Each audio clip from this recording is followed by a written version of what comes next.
Sir మీ పేరు? నా పేరు రఘురామారావు, గద్దే రఘురామారావు.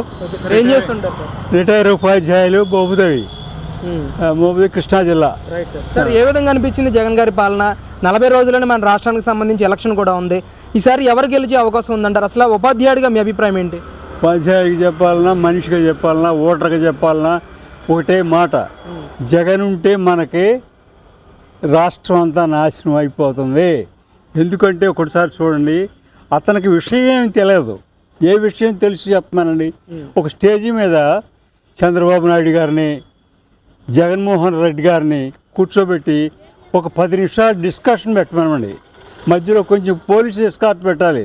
ఎందుకంటే చంద్రబాబు నాయుడు గారు కొంచెం ఏజ్లో ఉన్నాడు, ఇతను కుర్రాడు కాబట్టి పెట్టి డిస్కషన్ పెట్టి తేల్చేసేయండి మీరే. అప్పుడే మీకు తేలుతుంది. విషయం అనేది అతనికి తెలియదు, ఎలా చేయాలో తెలియదు, ఎవరిని ముంచే వాళ్ళు తీసుకోవాలో కూడా తెలియదు.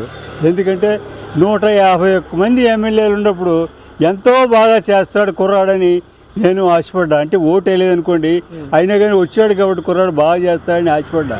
కానీ అతను చేసింది ఏంటి, మనకు రాజధాని లేకుండా నాశనం చేసి పారిచ్చాడు. ఎన్ని కోట్లు ఖర్చు పెట్టారు అప్పటికి ఆలోచించండి. ఎవరికాళ్ళు ఆలోచించుకోండి. మీ తండ్రి ఇల్లు కట్టి పెట్టాడు, మీ ఇష్టం వచ్చినట్టు కట్టలా, ఆయన ఇష్టం వచ్చినట్టు కట్టాడు. మీరు రాగానే దాన్ని కోల్దొస్తారా? చేయరు. దాన్ని పొడిగించుకుంటారు, దాన్ని బాగు చేసుకుంటారు. ఆ విధంగా చేయకుండా దాన్ని నాశనం చేయడం. ఒక్కసారి మీరందరూ దాని వెంక చూడండి. మనకి సోషల్ మీడియాలో చూపిస్తున్నారు, అది చూస్తే మీకు అర్థమవుతుంది. లేకపోతే దయచేసి విజయవాడ దగ్గరలోనే కాబట్టి వెళ్ళి చూసిరండి. దాని పొజిషన్ ఏంటి అర్థమవుతుంది. అట్లాగే నాకు 83 సంవత్సరాలు. మేము కృష్ణానది తీర ప్రాంతంలో ఉంటున్నాం. ఎక్కడా కూడా మనిషి లోతు కానీ గజం లోతు కానీ గొయ్యలేదు లోగడ.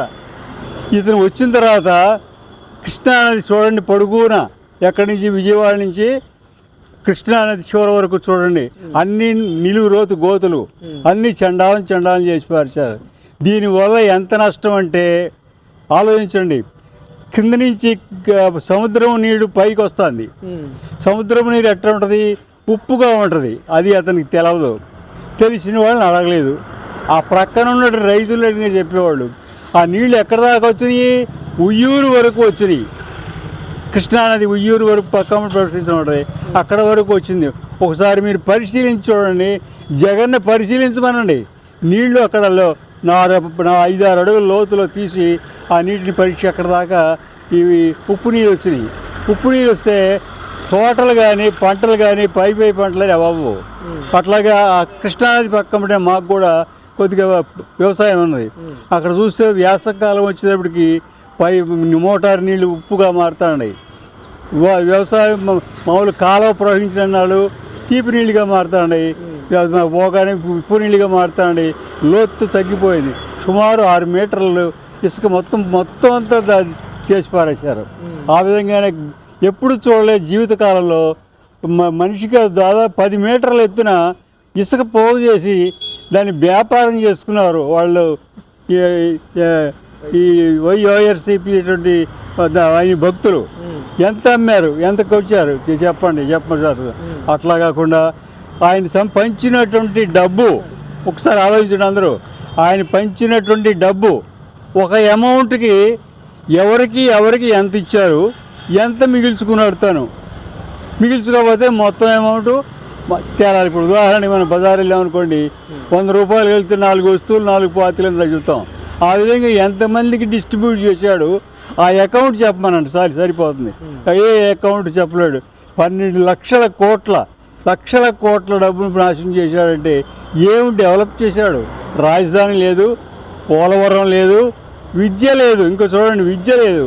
ఎట్లా విద్య లేదంటే, విద్యా సంస్థలని ఏదైనా సబ్జెక్టు మార్చేటప్పుడు ఏం చేస్తారంటే, మొట్టమొదట 5th క్లాస్లో సబ్జెక్టు మారుస్తారు. చేసి ఉపాధ్యాయులకి కోచింగ్ ఇస్తారు. ఆ కోచింగ్ 5th క్లాస్ ఉపాధ్యాయులు ఫాలో అవుతారు.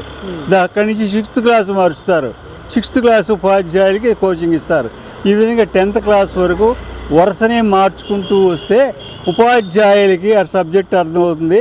ఆ సబ్జెక్ట్ అందరూ కూడా పిల్లలకి చెప్పడానికి అవకాశం ఉంటుంది. సార్, ఇది నాడు నేడు ద్వారా స్కూల్స్ అన్నింటిని కూడా రూపురేఖలు మార్చామని కానీ, అలాగే కొన్ని స్కూల్స్ని విలీనం చేస్తూ జీవో నెంబర్ 17 తీసుకురావడం కానీ, అసలు దీన్ని ఎంతవరకు సమర్థించవచ్చు అంటారు? అసలు పూర్తి స్థాయిలో ఈరోజు విద్యా ప్రమాణాలు ఏ విధంగా ఉన్నాయి రాష్ట్రంలో? చాలా తప్పండి ఆయన చేసిన పని.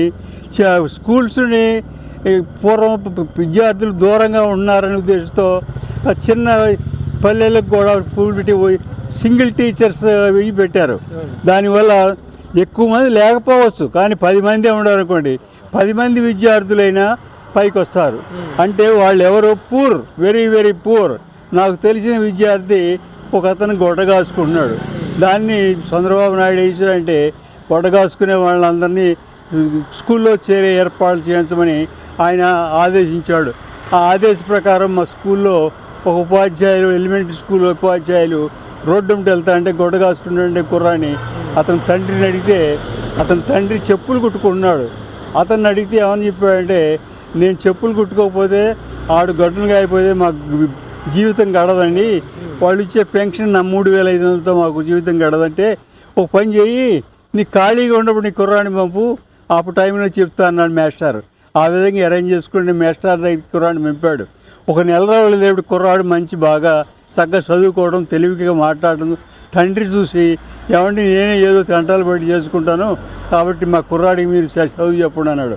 ఇప్పుడు ఆ కుర్రాడు అక్కడి నుంచి పాస్ అయ్యి హై స్కూల్కి వచ్చాడు. హై స్కూల్ అయిపోయిన తర్వాత బీటెక్ వెళ్ళాడు. బీటెక్ అయిపోయి ఇప్పుడు బాంబేలో జాబ్ చేస్తూ 1,50,000 రూపాయలు తెచ్చుకున్నాడు నెల ఒక్కింటికి. వాళ్ళ తండ్రి యొక్క పాదరక్షలు కుట్టుకునేటట్టు తీసి పారేసి ఒక చక్కటి ఇల్లు 5 ఎకరాల పొలం కొనిపెట్టి బ్రతకమని కొడుకు చేశాడు. దీని అంతటికీ మూల కారణం ఎవరు అని ఆలోచిస్తే మనకి చంద్రబాబు నాయుడు ద్వారా ఉపాధ్యాయుడు చేశారు. ఇప్పుడు అది లేదు, తీసి పారేశారు.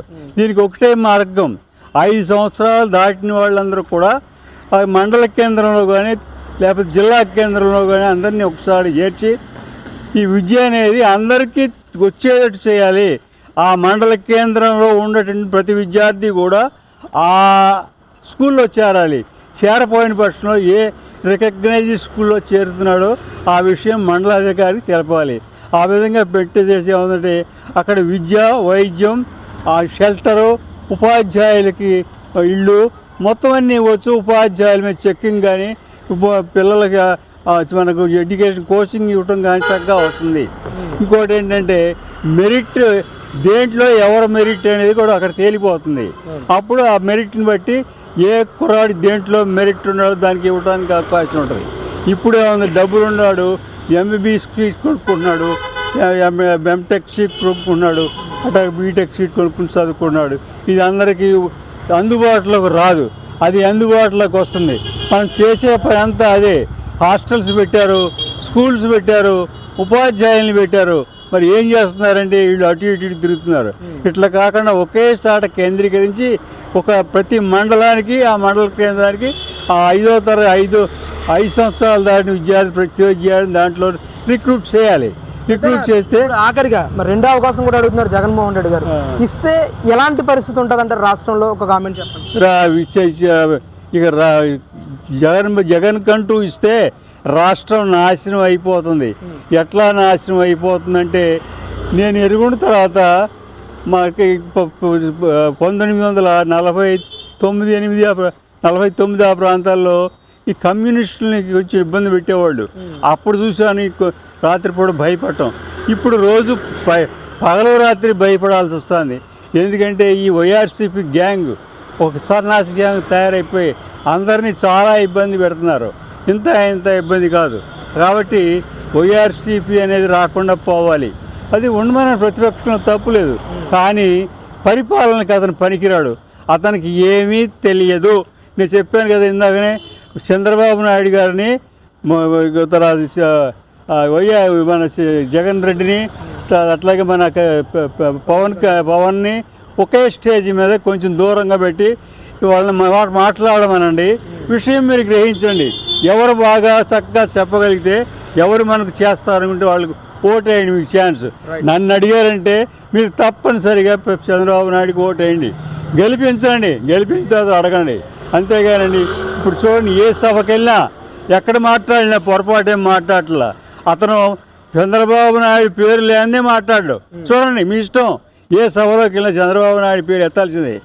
ఎత్తా పేరేంటే అబ్బాయి లోకేష్ పేరు ఎత్తాల్సిందే. మరియు నా జీవితకాలంలో ఎప్పుడు కూడా ఒక ఎమ్మెల్యేని ఇంకొక ఎమ్మెల్యే తిట్టడం కానీ, ఎమ్మెల్యే భార్యని మాట్లాడటం కానీ ఎప్పుడు చూడలేదు. అందుట్లో ఆడవాళ్ళు కూడా నోరు బారేసుకుంటూ ఆ రోజా అనే అమ్మాయి ఇష్ట మాట్లాడుతుందంటే ఆ అమ్మాయి చేసినటువంటి డ్యాన్సులు కానీ అవి కానీ సినిమాల్లో ఉండాలి, కానీ ప్రకృతిలో మన ప్రజాస్వామ్యంలో సమత్వం ఉండేటువంటి ప్రభుత్వంలో ప్రజాస్వామ్యంలో ఉండకూడదు. కాబట్టి ఆమెని అసలు సీట్ ఇవ్వడమే తప్పు. సీట్ ఇవ్వడం తప్పు 3 సార్లు చెప్పండి. వాళ్ళకి లేడీస్ని 10 మంది నుంచోబెట్టి వాళ్ళు మాట్లాడమని చెప్తారు. వాళ్ళు ఎవరికి ఇవ్వమంటే వాళ్ళకి ఇవ్వండి, మీ ఇష్టం. కాబట్టి మీరు అటువంటి వాళ్ళకి ఓటు వేయబాకండి. మీరు వేసేది ఎవరికి వేయాలి? నీతి నిజాయితీ కలిగి మనం వెళ్ళి చెప్పగలిగితే వినేటటువంటి వారికి మనం ఓట్లు వేయాలి. ఎవరికైనా మీరు చెప్పగలరా? ఇప్పుడు ఎమ్మెల్యేలకే దిక్కు లేదు జగన్ రెడ్డి దగ్గర. మరి మీరు ఎమ్మెల్యేది ఏం చెప్తారు? వాడేం చేస్తాడో వాడేం చేయలేడు.